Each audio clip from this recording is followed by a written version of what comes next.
This is the Off the Break Podcast, your podcast dedicated to current movie theater news, operations, and insights from the people that book the movies. Now, here are your hosts, Cody, Kyle, and Ken. Hey guys. It's podcast time. Podcast day today. Podcast time. Took And a couple of got weeks stuff off. to talk about. Yeah. Woo! Yeah. Lots of stuff. We all took a vacation last week. Yes, we The did. whole team took a Yeah. vacation. It's shocking. But Is it? No, we all needed it so badly. It was weird though not having backup at the office. We were just all gone. It'll be Yeah. fine. Nothing's going to happen. Yeah. Except a lot of things switched around. So many release date changes happened while Kyle was out of the office not updating anything. Sorry about that, everyone. No. But Kyle needed to run free. He needed a break. We only had one from Sony, which is the shocking part. like one This is for- like Sony's move, but they're like, Right. we'll slip one in here. mostly Everybody else it's is like changing stuff. the 2023, 2024 releases. Yeah, a which lot we of don't that care was about. we don't need to worry about that, people. It's fine. We're only focused on like what's coming in the near future, which, there was still some, but Yeah. it was just kind of surprising. It's supposed to be summer vacation. Why is everyone still working? I know. Clearly we're not. The big movies come out and we can all take a back seat to just watching money pour in and all have vacations. That Yeah. should be how easy it is. Yeah, just in time for August, Yeah. where we might scramble a Oh bit. man, we're going to scramble so much. But we'll get into that. Actually, I was looking. Yeah, we'll get into that. I was looking at it. August isn't the bad. September's horrible. Let's just take that month off.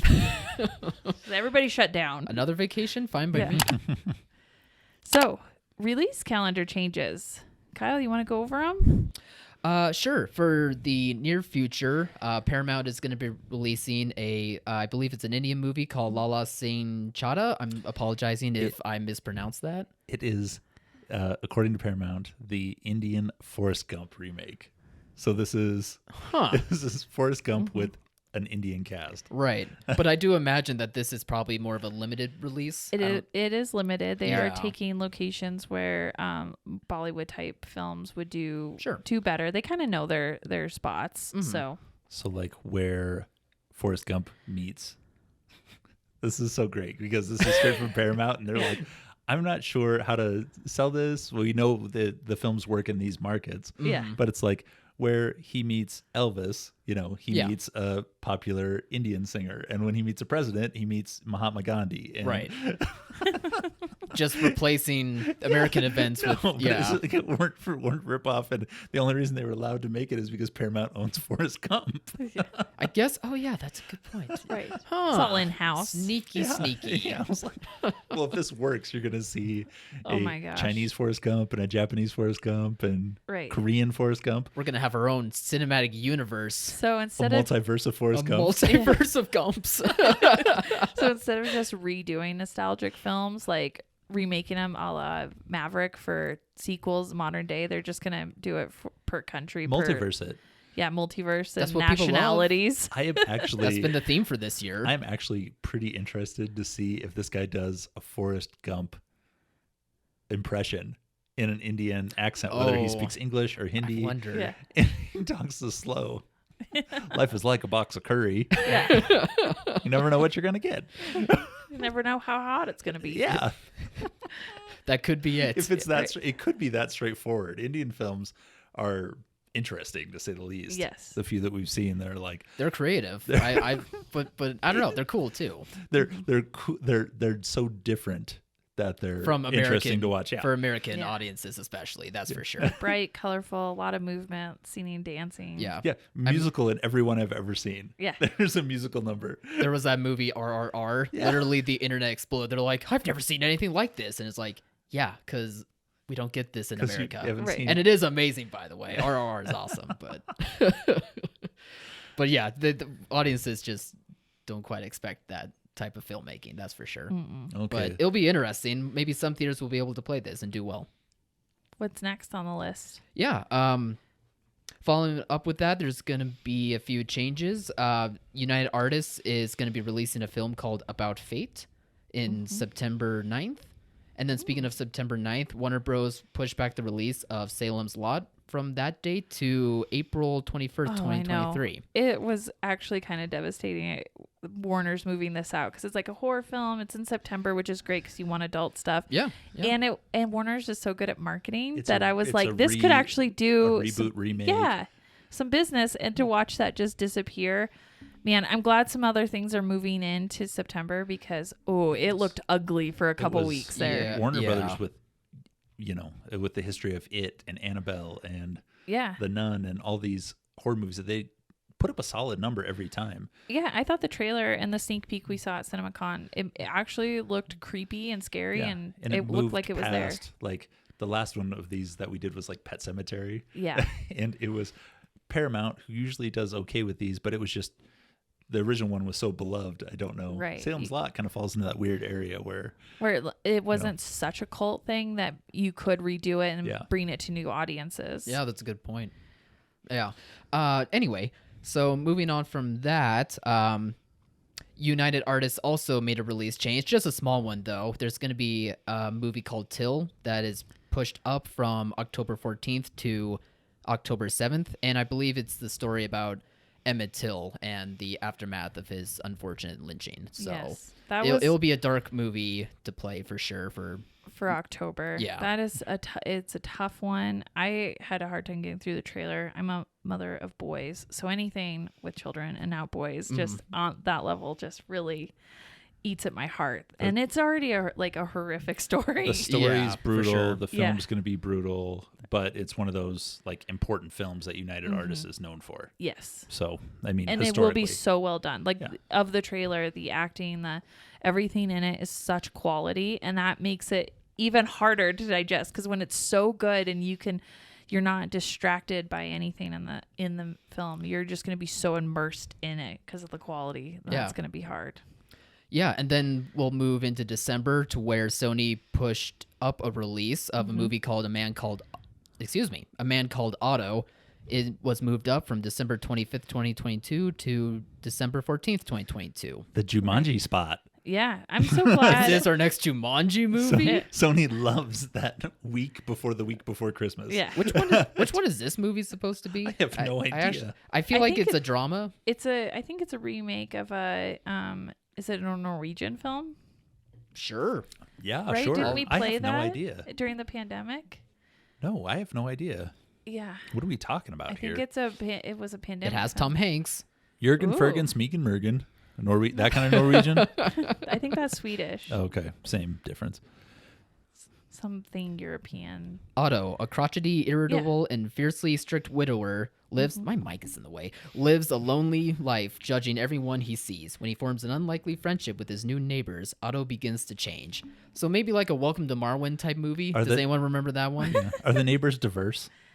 I see only white people so far. Okay, so I'm it's pretty not, sure I thought this it was is a- like El Camino or not El Camino. I was gonna say was the- like Breaking Bad. No, the Clint Eastwood one. Oh, where he has I the, should have guessed that. Yeah. He's like, get off my The lawn. Hmong, where he has the Hmong people move in next door, and Oh. he becomes Oh, yeah. softened by people with different culture. Oh no, I'm pretty sure it's Well- just a crotchety old man story. But it was Oh no, there are Hispanic actors in this. My bad. I looked a bit closer. knew only it. looked at the names. He's trying to have his Clint Kyle Eastwood doesn't moment. see color, so they are all just one. Please don't label that on me. I'm pretty sure it's a remake of a Norwegian film, though. Like, I'm gonna maybe die on this hill. I mean, that's fine. Like, Yeah. we believe you. Prove me right, Kyle. I don't know where to Nope, find can't this do it. information. It's Like not a possible. Norwegian man called Ott, I think is. Okay. Norwegian. That's the Yeah. name of the original. Yeah, It's called Norwegian Man. Yeah. And one final thing.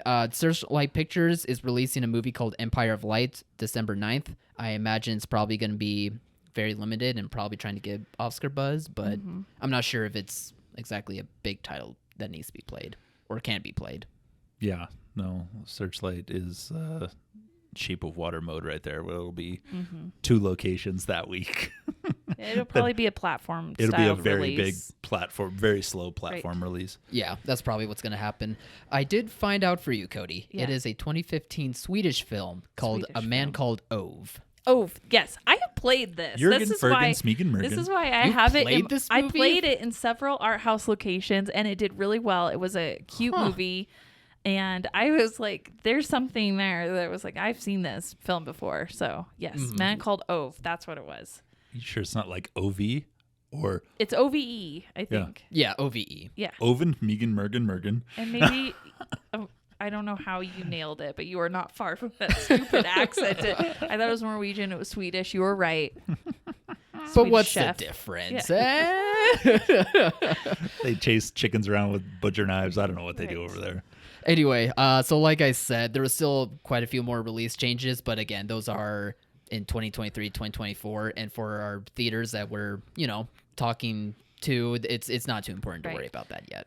I would be on the lookout, that COVID is actually not gone away in most of the country.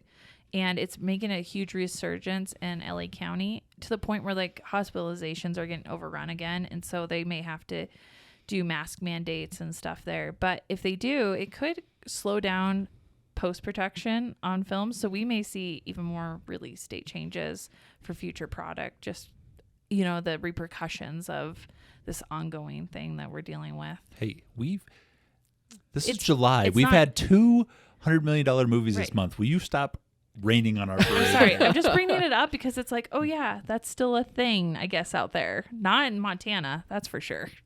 No, but I do wonder if now that everyone is back on board, including the studios, that despite, this uptick in COVID cases, we're still going to be continuing, as things have kind of gone this year. I think it if just there isn't depends gonna on be too much what change. the unions say and how they negotiate that. That's a good point. Yeah, that could definitely be the case. I'm sure studios are like, no more disruptions. Yeah. We must continue the pipeline. And everyone else is like, but Right. Oh, so our It's bad out jobs here. and livelihood is based on California unions coming to an agreement? Yes. Hooray. Hooray. That's right. Excellent. spoken like true Montanans. We love Californians.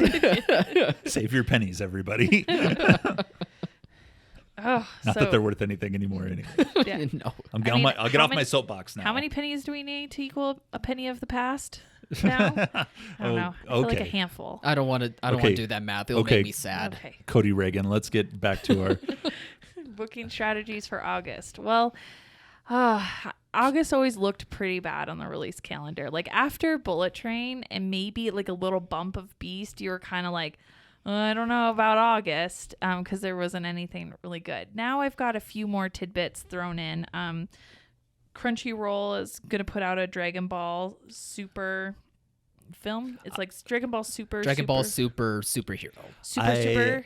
don't Yeah. give a crap about this movie, but it is going to do great. It's going to do great. It's Yes. the middle of August. We really need it. I'm very excited. That gives us an extra bump on that weekend. Come on, anime fans. And so I think and then I'm thinking with enough in the little towns, you're not going to be able to open everything in the next couple weeks, so there are going to actually be some off the break titles that can kind of get you through. And so I'm higher on August than I was before. Like I think it'll be manageable. And Crunchyroll, formerly Funimation, Yeah. they set their plan way ahead of time and say, these are the theaters we're going For to. sure. I've already booked it. But we did Demon Slayer was the last one, or whatever. Yeah, it was Demon Slayer, right? Yeah. Yeah. One of these. That was like the big one. Whoever names the animes I can feel also like- go with the Swedish people as far as I'm concerned. Okay. Whoever names these stupid things. But I'm glad they make money. But the last one, previously they were very strict. We don't add dates. We don't Right. take requests. Last time they added dates. Yeah. So this time we might get like an intermediate run of this movie. Right. This time Which would be awesome. I got more dates than usually what had been on their plans previously. So they are casting a wider net on it. What I love about these ones is that you get an event schedule. It's not all shows all the time. It's not like a regular booking. You get to charge a little higher price for it because it's an event. And Crunchyroll does a really good job of marketing. They know where their audience is. They target the areas and they market to it. And you get people in the theater that you have never seen in a theater before. And anytime we can get new customers into a theater and give them a good experience, just cast your wider net out there. So I love these bookings. And it's not at a bad time. It's perfect. Oh my gosh. I needed it so bad. Yeah, I was like, but- can I take it everywhere? Like how?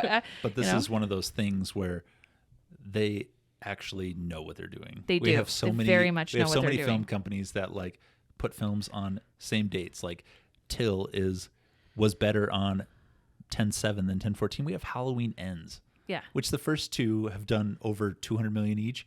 This is going to be another monster. And then Till, it's like, just save it for the award season. Right. Put it on the 7th when we have Lyle Crocodile. Or just save it for the end of the year. Do New York and LA and platform it through January, because it really is it is a title that bears itself for that. Like Green Book it or whatever. Just Mercy it, yeah. Yeah, Just Mercy. Perfect. Yep. Good example.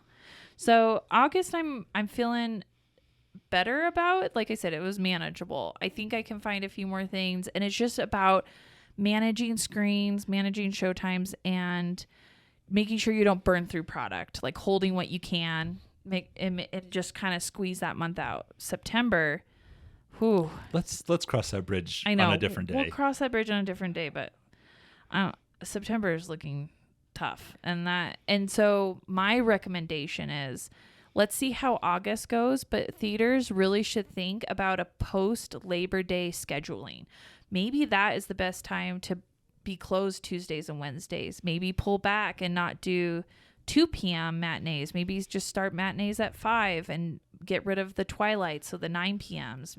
Just do 7s and 5s and cut back your schedule. Not only are a big chunk of your workforce in teenagers going back to school, but with the product being not so great, maybe post Labor Day weekend is a good time to pull back hours and just really rethink that. It's a very old school model of Memorial Day, you go into summer hours, and Labor Day you go back into winter hours, and we just got to maybe pull that back again. But after Bullet Train, we're looking at doing that pretty drastically, and then into September. But I think you give it's full August on ghost mode. I think August is really going to be predictive of what September and October are going to be like. And I know we have some big titles in October, especially Halloween Ends is going to be massive. But you know what?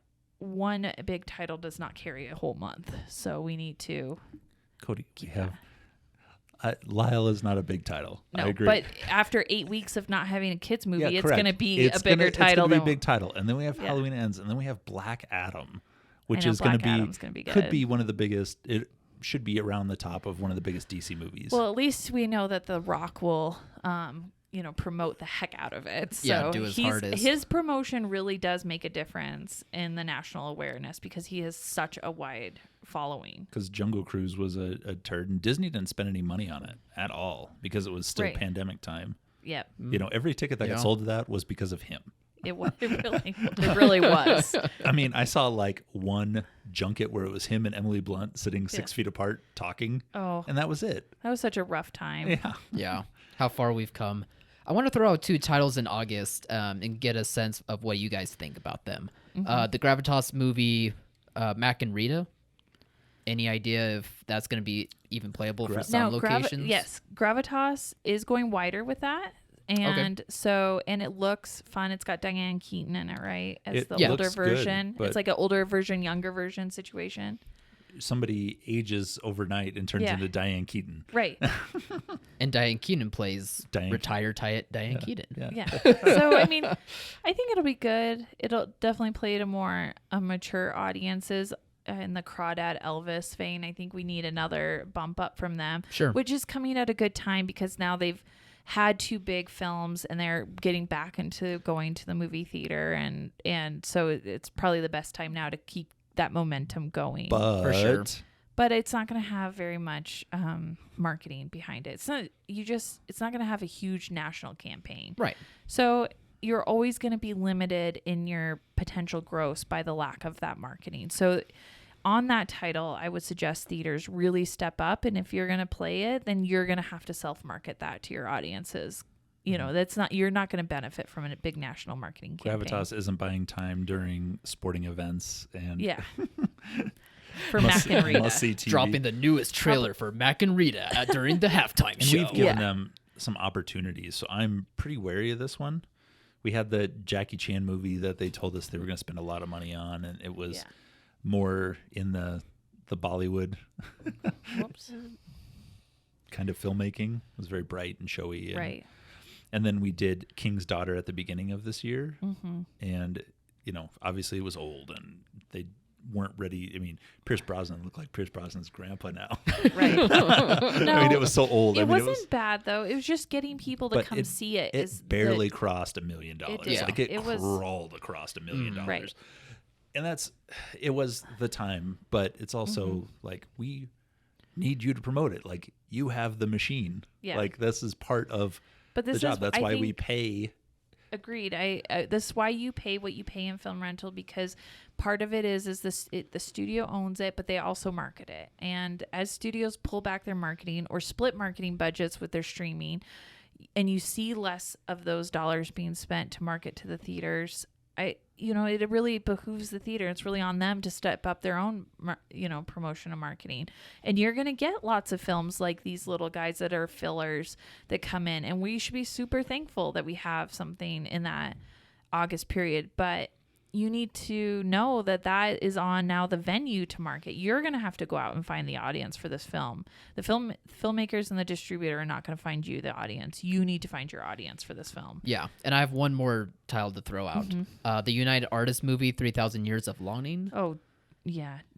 I don't know what to think of this film. I don't know either. It's a weird midweek opening for no reason.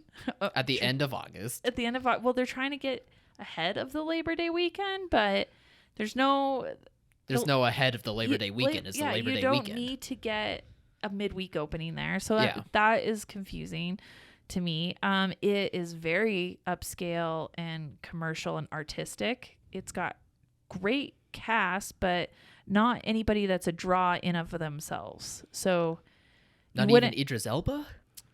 Look, Idris Elba is handsome AF. And he is very charming, and he is a great actor, but he is not a name that draws crowds in. Like, we're gonna see that with there's Beast. swooning. Like, we're gonna see that with Beast. He's not. He's not. Yeah, Yeah, that's- you're He's gonna not see it Jason in Beast. Statham Yeah. in The Meg.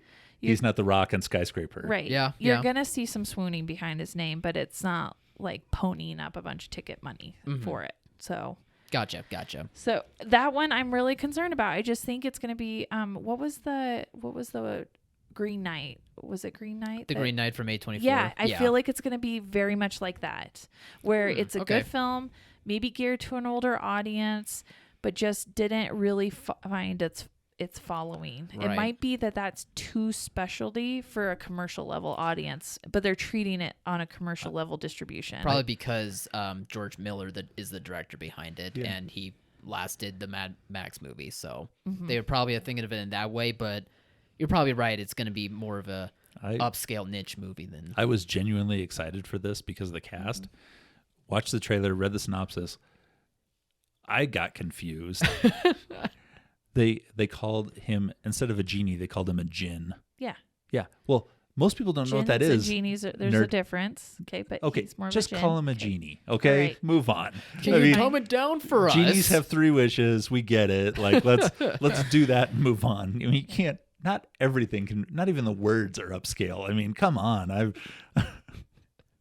was like, just give me the word genie. Nobody knows what a Too much. D. Glasses The only pushing. D and J that belong together in filmmaking is Django. Okay, a djinn. Yeah. The D is silent. It's silent.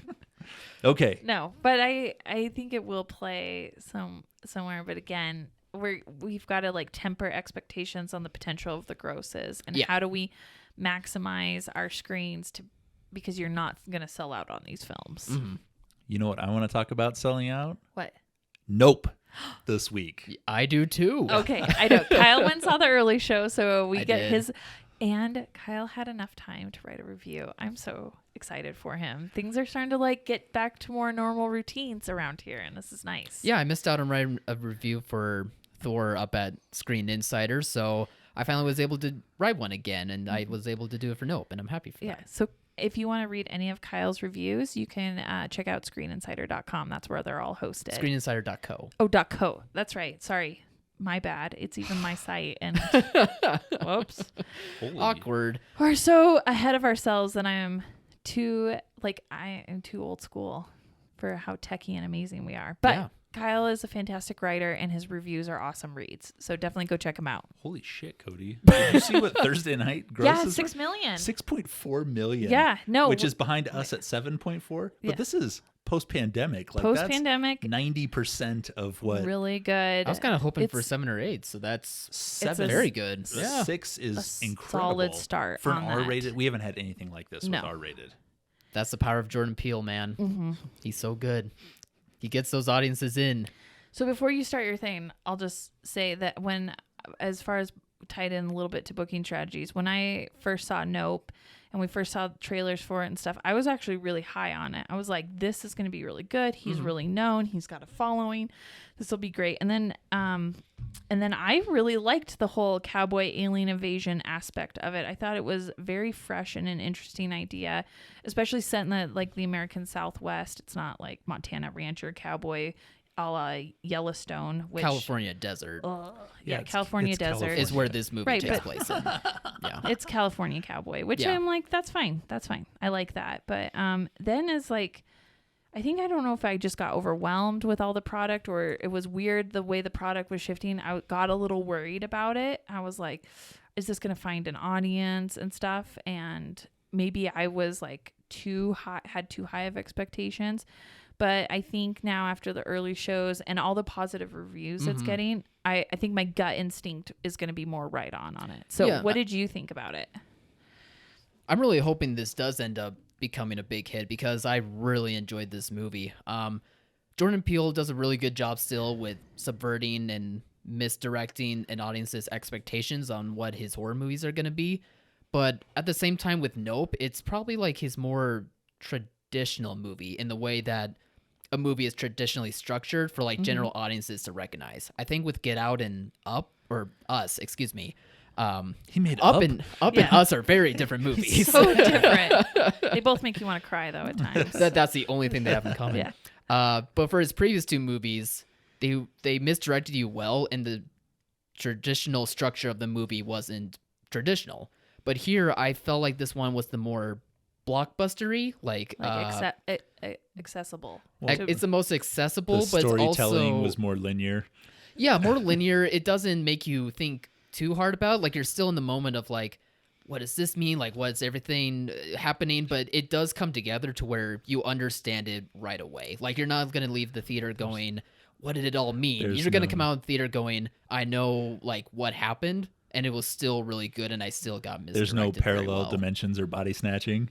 No, Good. But it does have the extraterrestrial aspect of it, which I think came into play well with the traditional sense of this movie because it felt like in the vein of Spielberg and Shyamalan when they did those types of horror Right. movies or those types of sci-fi extraterrestrial type movies, which was another reason why I felt like the traditional Hollywoodness of it all. But he still was able to make it work, and he really was able to bring a twist to the extraterrestrial part of it, and he made it really fun, and he made it really not silly, but he made it really funny as well because he's really good at bringing the comedy to like his type of horror. Oh, the absolute worst moments for a joke. Like in It- Us, Yeah.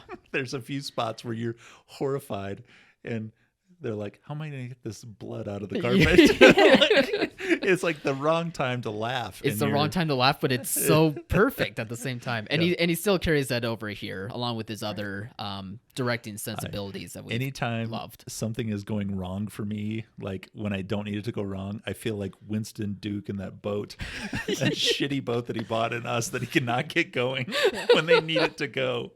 He's so proud of this like $800 boat.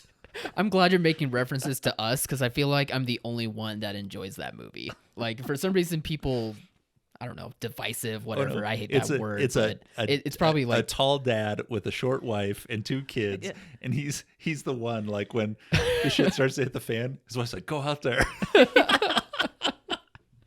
that's how the dad gets the the big piece of chicken, the crust of bread. yeah. Dad, go out there and fight whatever that is.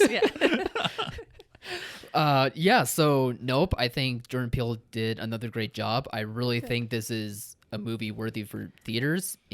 And it feels like his more traditional Hollywood-esque type movie, but it's not. It doesn't feel weird. Like it feels like it's meant to do that. Like it's meant to have those homages, and I just really enjoyed it for that, and as well for his take on, aliens rather than another existential may not be the right word, but existential horror movie that he's done in the past. Do they kill any kids in this? No. Oh, good. We'll go see it. We'll go see this next week. Actually, I take that back. No, don't tell me. I would take that back. Is in the first 5 minutes? No. Okay, then I can And get do into they? it. And they're not like on screen like brutal kills, so I think we'll be fine. They leave it to the imagination. There we go. Okay, They leave it to perfect. the imagination. That works. I'm That's like really- the dog in the disaster movies where they show the dog disappearing, and Cody's like, "No!" and then Fluffy always comes back at And then the you're end. like, oh, thank God. No, that's so good to hear, Kyle. Like I think audiences right now, and what we're seeing with this with Top Gun is they want something super accessible. They want to be entertained. They don't want anything political or divisive. Yeah. They don't want to be value propositioned. They don't want any messaging or signaling. They just want like the traditional old school movie experiences. And I think films that can tap into that are really going to see, Thor's a big stupid superhero movie. Minions Right. is a big stupid kids movie. Elvis is a biopic about A arguably big, the stupid biopic. arguably the most famous person that's ever lived. Right. So I mean that's what is working this year. Mm-hmm. That's what we're seeing. And so And this looks like a I like Kyle that said, he a went more- straightforward horror movie. the timing of it is so good. And I know he was on my shit list for a really long time because of his comments during the pandemic. But I am glad and very happy for his film. I want it to be super successful, both for him and for theaters. Yeah. And so I will remove him from my shit list. But he cannot say anything more about anything negative about theaters. Otherwise, he's back on there. All right. I'm But sure he hears that loud and clear. One good film and you're off the list. Yeah. Gross as well, we're good. Yeah. I'm really, It's really. been a long 3 years for Jordan Peele, and if Yeah, you've seen he him, should have been if you've sweating seen- it. If you've seen What him in an arc. interviews, it's been a long Oh 3 my God, years for him personally. I eyed him at CinemaCon. Like, you're better produced, Jordan. You can see Better him. You can produced. see him just shiver. Just, But he came with white What was hair that? and it was a little frazzled, so I know he took it to heart. I know this has been Apparently. stressful for him. yeah. No, he delivered. I'm really hoping that this movie has the legs. Like I'm fine with if the opening's big, great. But I think I just want it to have legs. I think the only thing that could hurt it would be Bullet Train because they're both ours. It's gonna, some very similar audience. it could But be. you've got 14 days for it to really grow. And then after and that, get buzz. you know what we're seeing too, which is way different. Usually when I say the only thing that it could stop it is Bullet Train, because traditionally when you had another big title, it did drop off grosses dead in their tracks. Now what we're seeing is stuff is holding over. There is room to grow audiences. They are going a couple times to the theater. It is more old school in that sense. And so just because you have a very similar title coming up doesn't mean it's going to eat away at those grosses. These blockbusters. I mean, obviously she's talking about Top Gun, but Yeah. all of these But not that, have just carried Elvis. Elvis carried. Jurassic, Black Phone, Oh my gosh. Elvis. They all carry to the point where I was coming off very decent grosses to open up other things.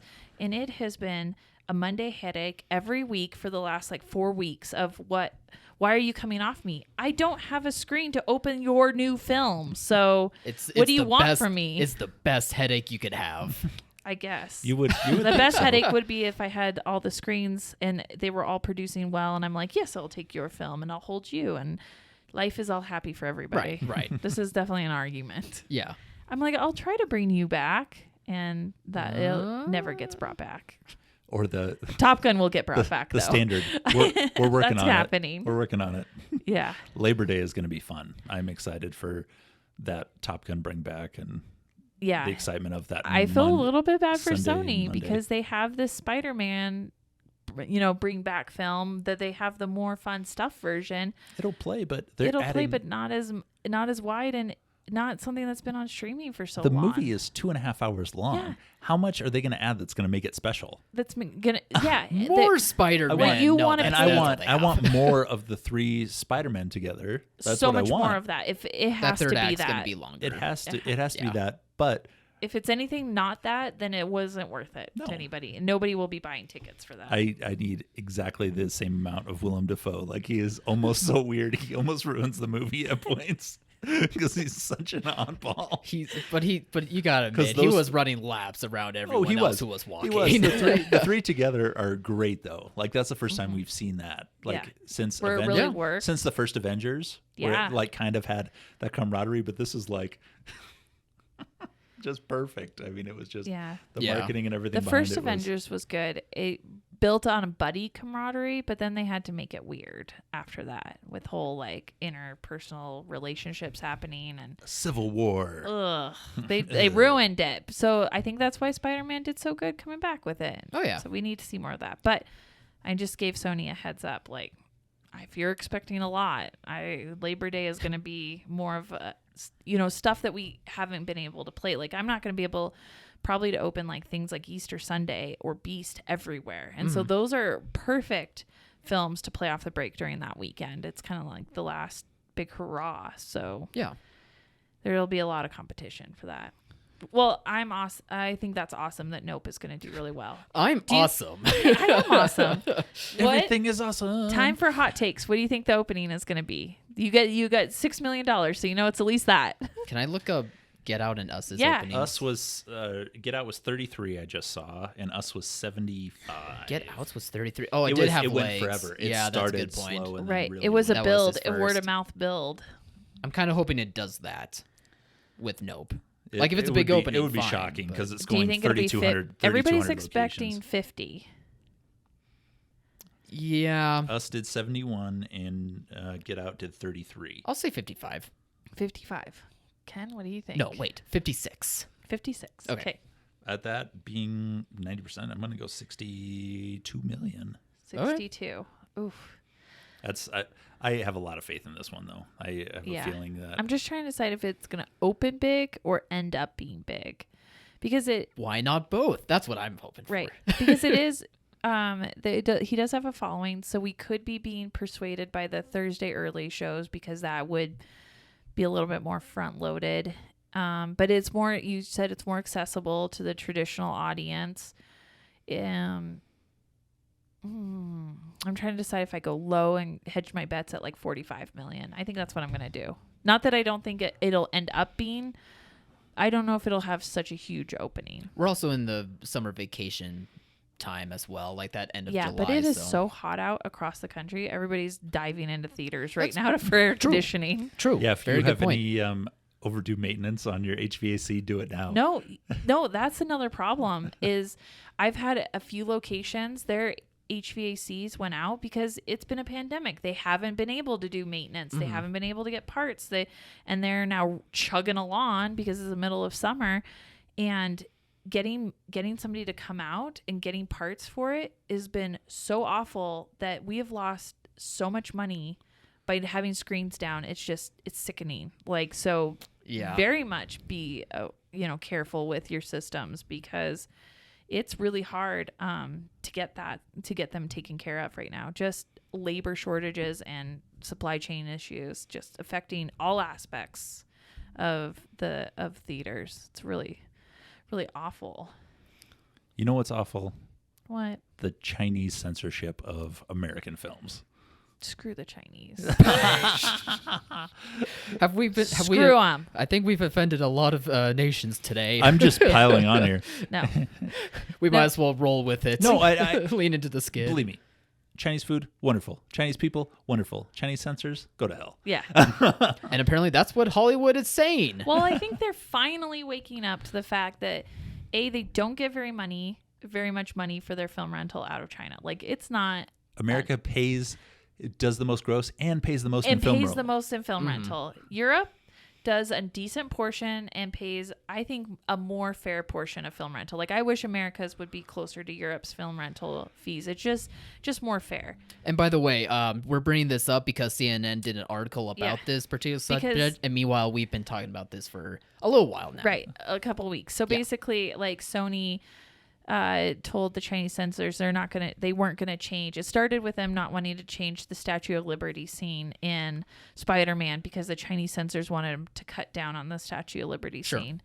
And it kind of started with that. And then I couldn't remember what the last one was that was in the CNN article, but it was another like, well, fine, we're just not going to edit the film. Eternals and Shang-Chi were Yeah. also part of the mix as well. It probably could have been one of those. Yeah.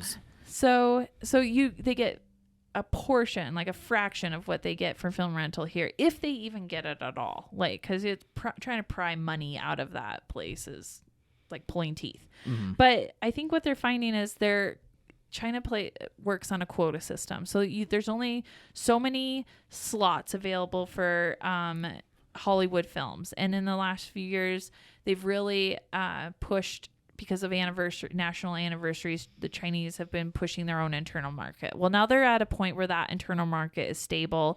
They have their industry growing and it's working now. And so they don't need Hollywood films. And hopefully the studios realize this and they're not going to jump through so many hoops, because the reality is that market and the American market have such different tastes, like so completely different tastes, and you cannot make one universal film for the whole globe. It just does not work. Like I think Disney should have learned that, and we all should have taken note when they made that really wet blanket version of Mulan. That was so awful and so boring. That's a very good point. We have basically a woman real life superhero, and would just make her not talk for 2 hours. Make her no emotion, just no talking, some cool fighting moves, but nothing really like exciting, no fun in it. And yeah, it didn't have that fun action flair to it that you want. It had nothing for American audiences, and it was rejected by Chinese audience as well. And I just think, it was pandering. Yeah, it's so pandering. And I just think the more we're getting through this, like, oh, I know what it was. Top Gun is not going to be probably shown in China. And it's one of the biggest, it's the biggest movie this year. It's going to make $1 billion without the Chinese market, which has been unheard of in the last couple of years. And it just shows that when you create a movie at the strength of your core market, which is the American market, the North American market. The patriotic the American American market. The Top Gun American market. Yeah. And you don't worry about this other one. You can still make a lot of money. Like, I cannot wait, Kyle. We talking about multiverses. Wait until they have Bob, a Top Gun story, like they did on Solo. Spin-offs. Solo, a Star Wars story. Galore. Yeah, but they're all going to Paramount. They're going to make a Bob story. They're all fighter pilots. It's just fighter pilot stories. I love this idea now. I'm in. Paramount is going to multiverse the shit out of Top Gun. Oh, yeah. They don't have their own multiverse franchise. I think he accidentally goes too fast and goes back in time. I'm sorry. That's the last one. Like in Lightyear? Oh my god. Yeah, Tom Cruise goes forward so fast he actually goes backward in time, back to 1986. There's just CGI versions of his young self, but he can run into himself. It's like Back racing to the Future, racing himself on that shitty motorcycle. Yeah. Wishing he had a cell phone, like being like, oh yeah, I have to find a payphone. What is this? Where are they at? Flat spin, and they're about to eject, and Tom Cruise bumps him with a different plane Yeah. to save it so Goose doesn't die. Yeah. Then Miles Teller doesn't have to grow that crazy mustache. We wrote this script. We did. You're welcome, Paramount. Yeah. Anyway, Cody, you as you were saying, Top Gun. I think why Top Gun is doing so well too is it's just so like not patriotic, but just so like you feel like you have an American identity in it, and you just really grasp onto that. And I think audiences have been getting so tired of having films that lost that to appeal to a wider international audience, and I really think Hollywood should take note of this and make films for flyover states and make films with a pro-American identity in it.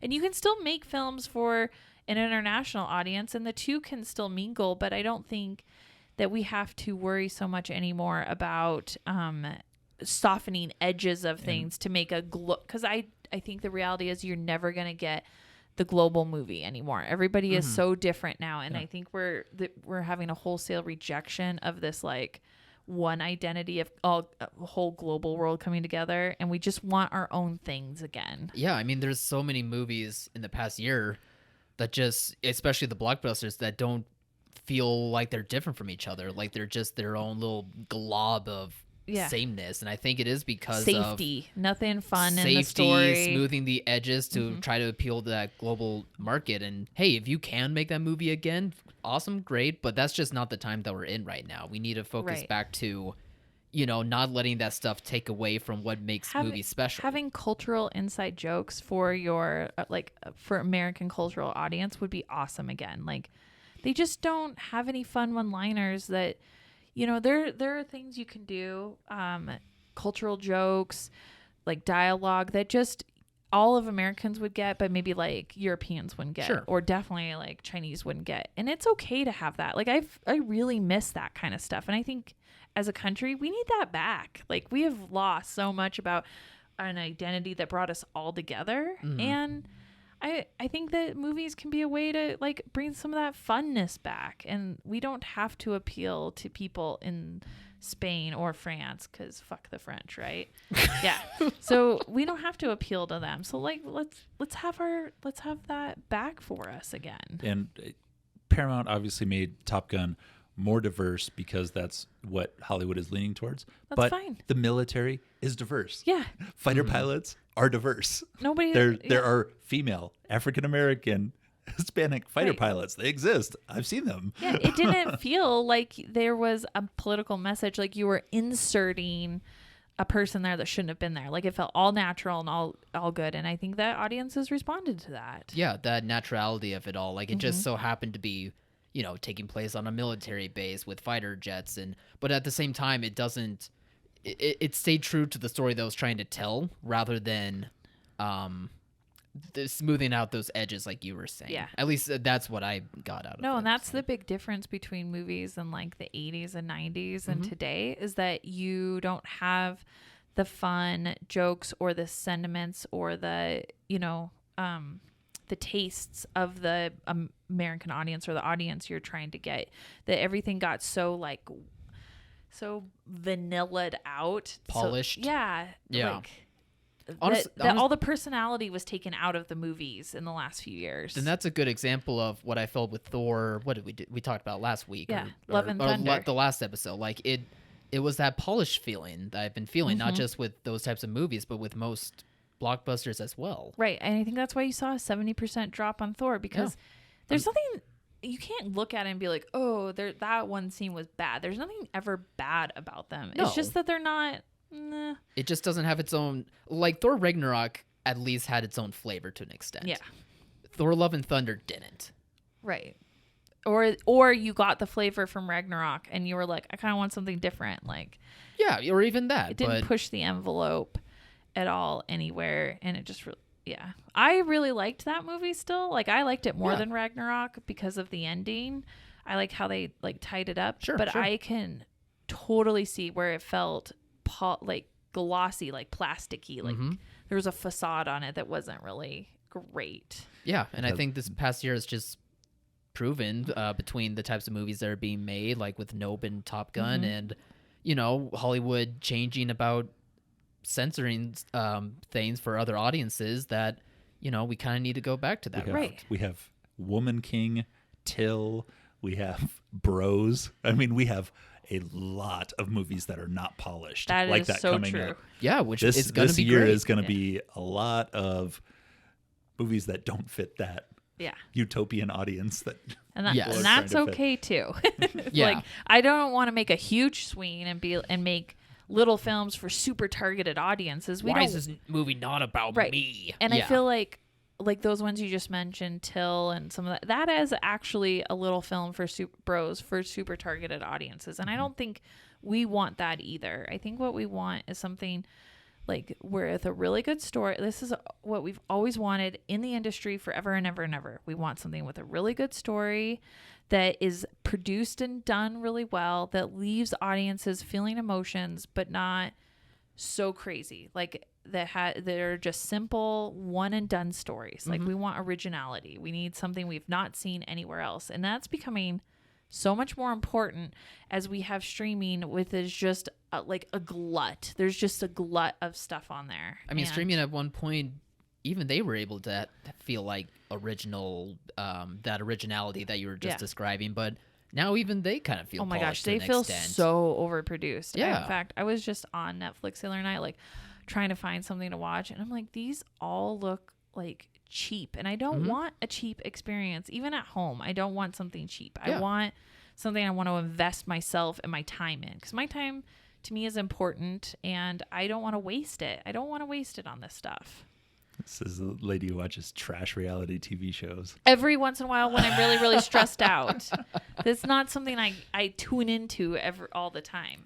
I watched one show during the pandemic, and I dare say it's a for every cornerstone high of your art, personality. it is not. For every high terrible. art, you need to eat some Cheetos at the same time. I'm saying it's not that there's not a place for it, and I definitely like partaking in it, but gosh, It can't all be Cheetos all the time. right, exactly. And then right now there's too many Cheetos out there. Do you have any ketchup for this lobster? Yeah.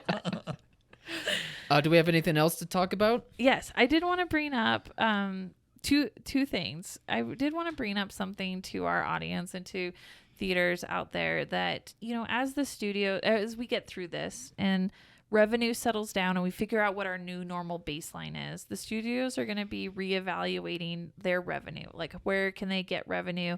How can they do it? Are they getting it from streaming? Are they getting it from theaters, etc.?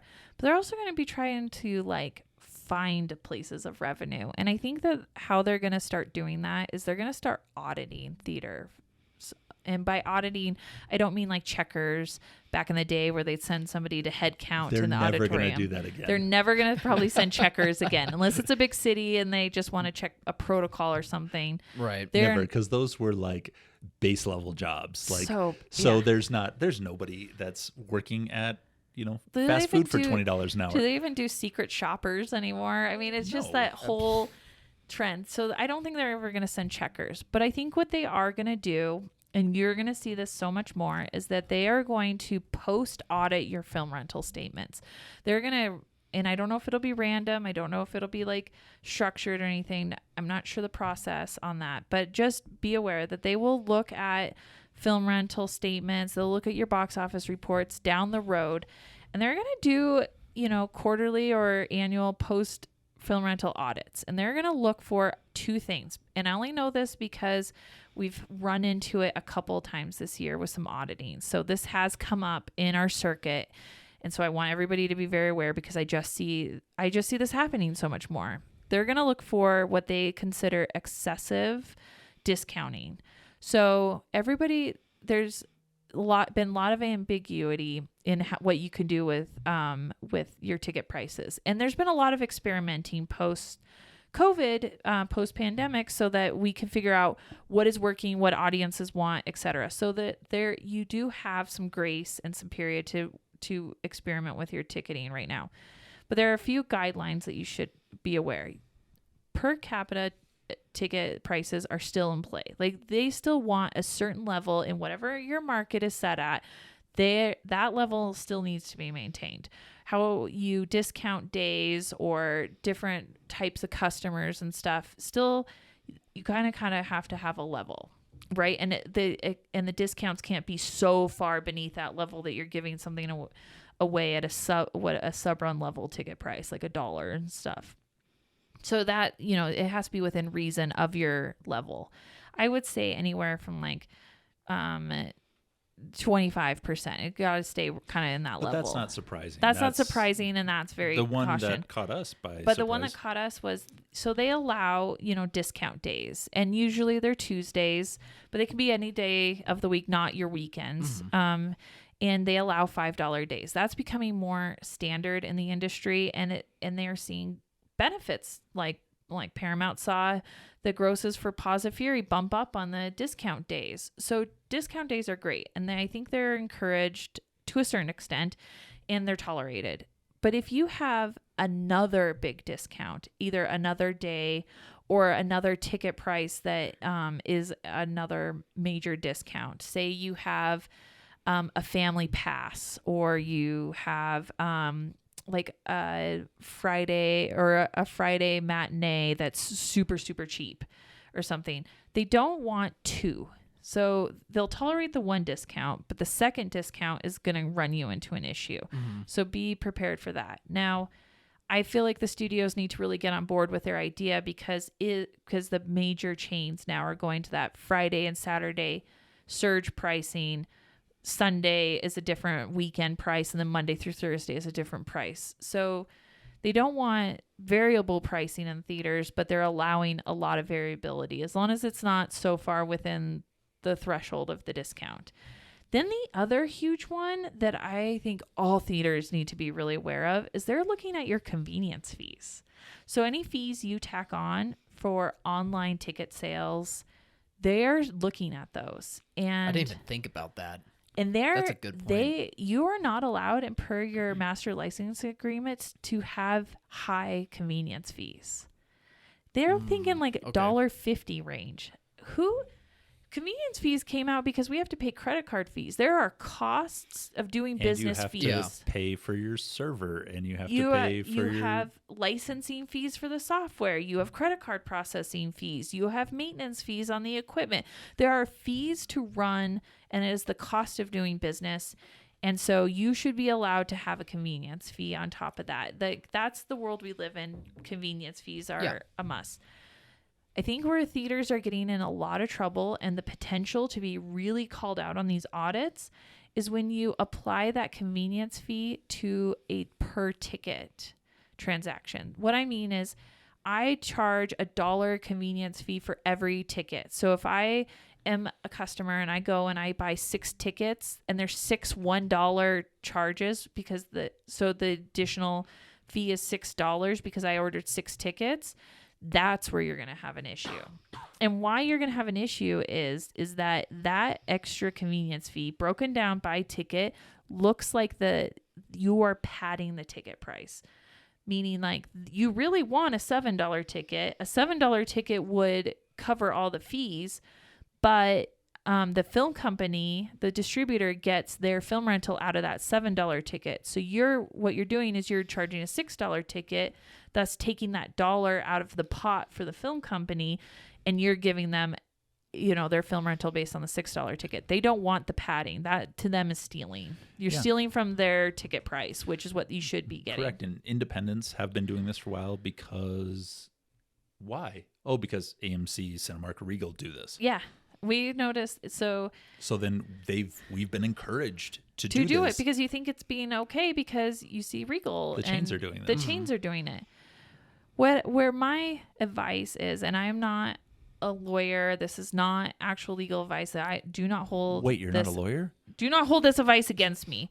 Where's your white wig? But if your logic is that I have a convenience fee because the credit card fees of this transaction cost me, the licensing fee of this online ticketing costs me, and the fee for the rental of the software costs me a amount, then the cost is actually on the transaction. It costs you to run that transaction regardless of the amount of tickets. It costs you a certain amount for 1 ticket or 20 tickets. It still costs you the amount. Just put a per transaction amount so that you can't link it back to the ticket. Make it a standard amount.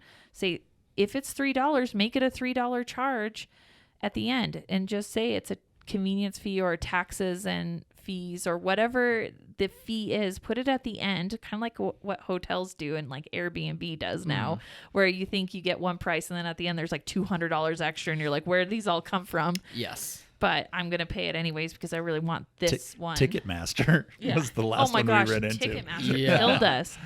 Take a note out of those and do it on the transaction. That way that any studio can't look back and say you're padding your ticket price, because it's not being applied to the ticket. It's applied to the transaction as a whole. And it's standard across any and all transactions. That way you're covering all the fee. I get why you do it per ticket, because you're trying to make sure that you capture the full breadth of the credit card fees, because if somebody goes and orders 20 tickets, that $3 fee is not going to cover the cost of the credit card transactions. For sure. But Based again, on your average amount of tickets sold per transaction. Try to find something that covers those fees enough, or that you're being covered with them, but that is not being associated to a ticket price where your ticket price really should have been this amount. where the studio can look and say, well, you're padding this price here. And that is my biggest like, hey, we should really look at this, because you don't want to give the studios, the distributors, any leverage to come back at you and give you a bill for more film rental. You just be above board on that. But again, you're not a lawyer. I'm not a lawyer. No, I don't represent anybody. I have no idea. I don't know the ins and outs of all this. It's just more of like a cursory warning, like, hey, maybe we should have this discussion. And a good warning. Yeah. Early now, as we're getting out of this, before somebody gets audited and gets handed a bill for film rental that they probably don't have, because that money's been spent on other things, because you didn't think you owe the studio if that. you think the film company is going to take their time to audit your theater and not give you a bill for 5 figures or more, you're out of your mind. And then if you think you're going to be able to argue yourself out of it, you got to nip it in the bud so that they can't come at you with anything. Then you need a lawyer. I'm not a lawyer, and likely you are not either. All right, so that is good food for thought. Right. And we'll talk more about that. And if I hear any Yes. more stories, I'll let the audience know. But Yes. But we are starting to run a little low on time, but we do want to talk What? about this new Dungeons and Dragons. No, you've Okay, been really yes. dragging this out. All right, sorry. give me your 10-second take on the Dungeons and Dragons Honor Among Thieves trailer. I think it looks cheesy, but I'm really into it and I want it. It gave me a Mortal Kombat vibe from like last year when that one came out. Oh my God, I wanted that so bad. I'm kind of worried about it, but hey, like it's Dungeons and Dragons. It's not supposed to be serious, so I guess you have to go. I get not campy. It's not campy, It's but you have campy to, a little bit. we'll see. But it's at least it looks like it's fun. It's not going to be Game of Thrones. Like a fun time. It's not Game of Thrones. So everybody needs to like take that off the table. It's Nor should it be. No. It's a Dungeons and game. Dragons. It's I hate to say this because I know of Cody's affinity for Chris Pine, but You talk bad about him. they gave him the Val Kilmer bloated corpse washed up on a beach treatment. Oh, he looks terrible in No. this. He looks horrible. no Doesn't look way. the best. He looks like he came out of a cryogenic sleep. Like He just looks- aged up a little. He decided to show the wrinkles. That's all Yeah. right. No, he Yeah. looks We're horrifying. We're aging with him. He looks right like now. he's trying to grow scales like a dragon. He looks terrible. Maybe that's the point. Maybe during the movie he's like, oh no, Did he my literally, dragon powers. Did he and then- literally stay inside during the entire pandemic? I did. Yeah, well, Who you didn't?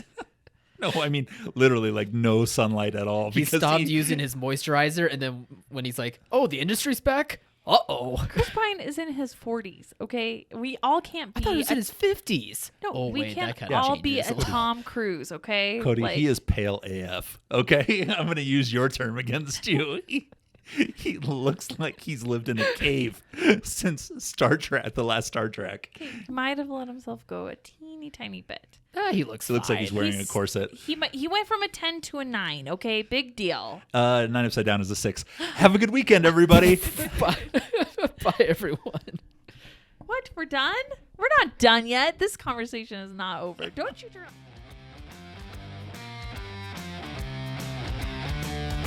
Thank you for listening to Off the Break Podcast. Find us on all podcast platforms or at screeninsider.co. And be sure to like and follow our Facebook and Instagram pages at Off the Break Podcast.